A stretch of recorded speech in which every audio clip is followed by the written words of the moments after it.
Hi, I'm Dave McRae, a research fellow in the East Asia program at the Lowy Institute. Today I'd like to say a few words about Indonesia's stance on the death penalty, the prospects for abolition, and the policy implications for Australia.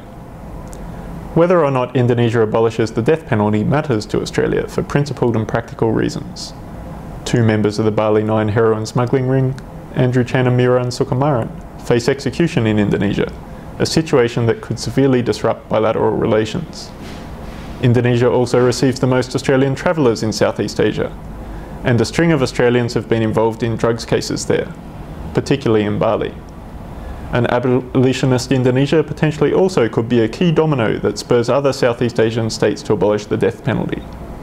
But Australia's position is compromised because successive Australian governments expressed support for the execution of the Bali bombers, and because of the self-interest embodied in the plight of Chan and Sukumaran. At present, Indonesia is at a crossroads regarding the death penalty. There are roughly twice as many people on death row at present, 114 people as of February 2012, as have been executed in the past 30 years.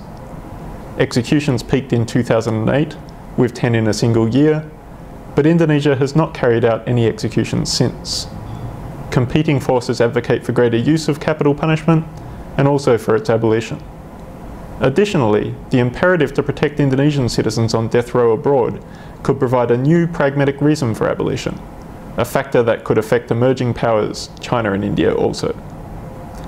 Though it will be Indonesia that determines whether or when it abolishes the death penalty, Australia can and should do more to promote abolition. Multilaterally, the government should engage other Asian abolitionist states to encourage Indonesia to move towards abolition. Another key step is for the government to signal its opposition to all executions in Indonesia, even when unpopular within Australia, thereby creating space for bilateral advocacy. For advocacy to be effective, Australia must itself be a principled and consistent opponent of the death penalty. In its advocacy also, the government must signal its genuine intent to encourage abolition, whilst acknowledging that Australia is not in a position of dictating terms.